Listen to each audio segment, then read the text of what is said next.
Assalamualaikum warahmatullahi wabarakatuh. Halo semuanya, perkenalkan nama saya Hanum Hafidza dari kelas 11-7.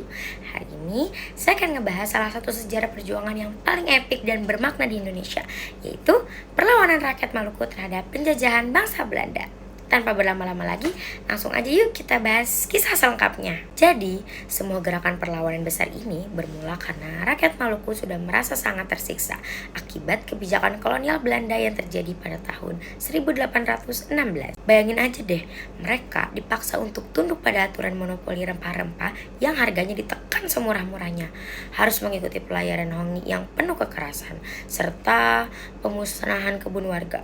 Dibebani kerja paksa tanpa ampun, hingga mengalami penindasan ekonomi yang benar-benar sangat amat parah. Karena sudah tidak tahan lagi dan tidak punya pilihan lain demi kelangsungan hidup mereka, rakyat Maluku akhirnya sepakat untuk bangkit dan mengangkat senjata.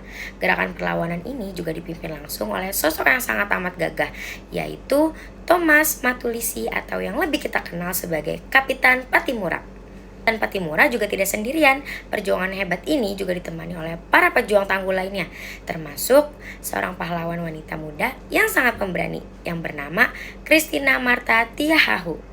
Tidak lupa untuk didukung oleh Anthony Ribok dan Paulus Tiahahu. Pada awal pertempuran, rakyat Maluku sempat mencetak gebrakan yang luar biasa dan meraih kemenangan besar.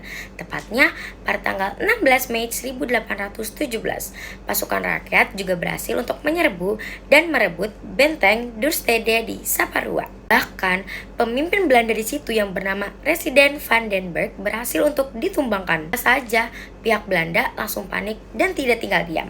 Mereka langsung buru-buru untuk menurunkan pasukan besar-besaran di bawah komando Mayor Bedges.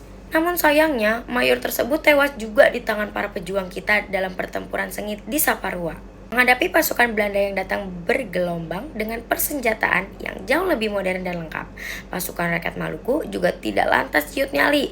Mereka menerapkan taktik perang gerilya yang sangat cerdas, yaitu menyerang secara sembunyi-sembunyi dan memanfaatkan benteng-benteng pertahanan alami di pulau-pulau sekitar Saparua sampai ke Seram.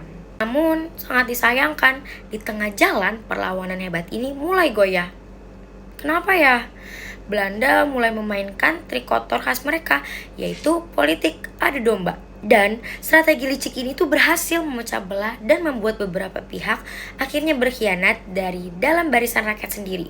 Ditambah lagi dengan logistik serta persenjataan pasukan kita yang semakin menipis. Posisi perlawanan rakyat pun menjadi sangat amat terdesak. Bagian akhir dari kisah ini tentu sangat amat menyedihkan dan penuh haru.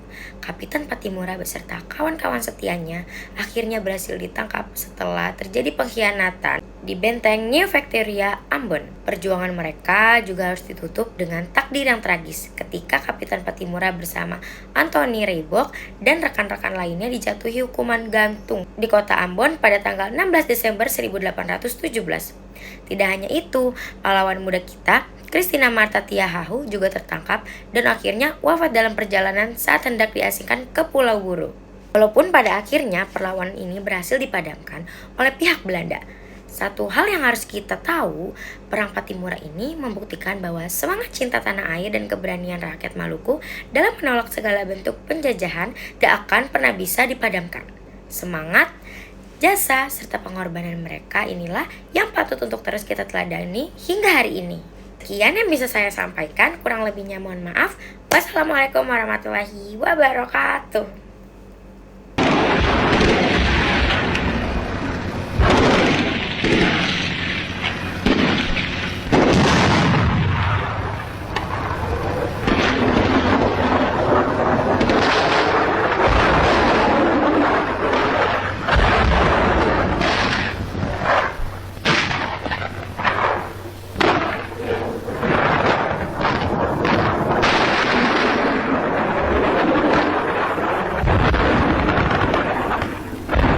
Gefangene Bolschewisten, die aus Kellerlöchern und Bunkern herausgeholt wurden, werden zurückgebracht.